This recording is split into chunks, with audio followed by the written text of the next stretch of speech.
Hamdi Mursal, and my topic today is going to be about discrimination, how to use language to avoid discrimination in the workplace. I myself consider myself to be somewhat of a businesswoman because my mother runs a child care, or should I say I run a child care because I do most of the work. With that experience and knowledge, I've seen the good and the bad of the workplace, and one of them is the discrimination comes in different types of shapes and forms. Our tongues are strong weapons.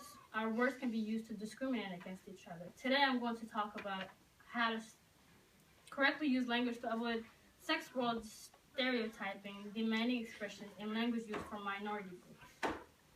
People often refer to anyone who is in high standard as in a muscular tone.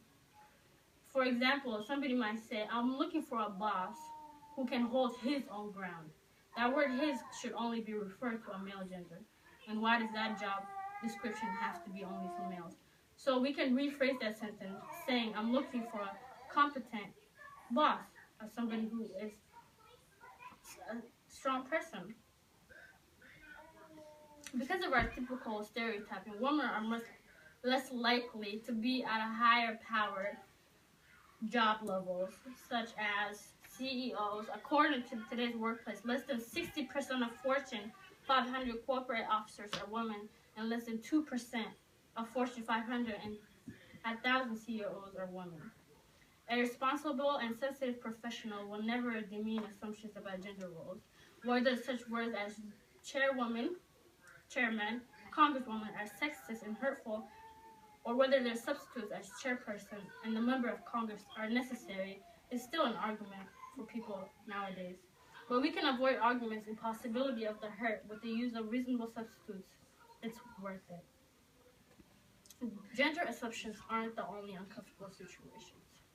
It is important we pay attention to how we like to describe certain things in certain situations.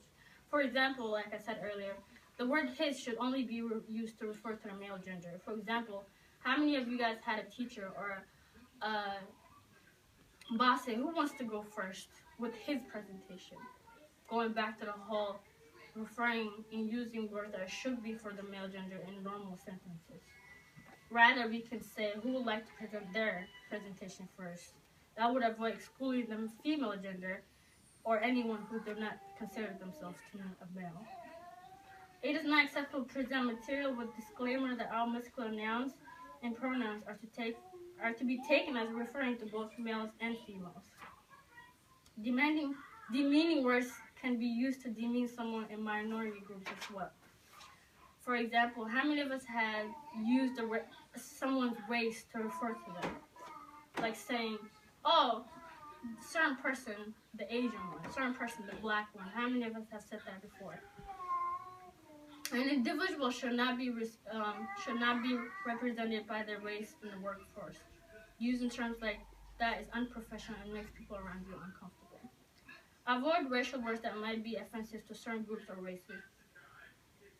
According to About News, the N-word is one of the most controversial terms in the English language. For hundreds of years, it's been used to dehumanize blacks and other minority groups. But the N-word did not die when slavery died in the 19th century. Today, the N-word is as popular as ever. It can be found in songs, films, books, and etc.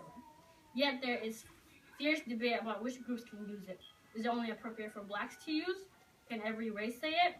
Why do people insist on using words that can cause so much pain and suffering?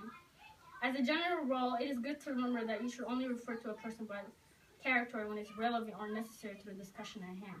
That you should only ordinarily view people as individuals and not mention their race, ethnicity, or other statuses unless it's important to a larger purpose in communicating. To conclude my speech, it is important to watch what we say. Language is the strongest method used to communicate. What we say can hurt someone or put them in uncomfortable positions. Sex role stereotyping often excludes the female gender in the workplace, placing the status of any higher power status in the muscular definition. In addition, using terminology that is used to identify one gender should not be used to generalize an audience, and to avoid language that is used for minority groups, and to avoid words in specific that is used for specific races. Thank you.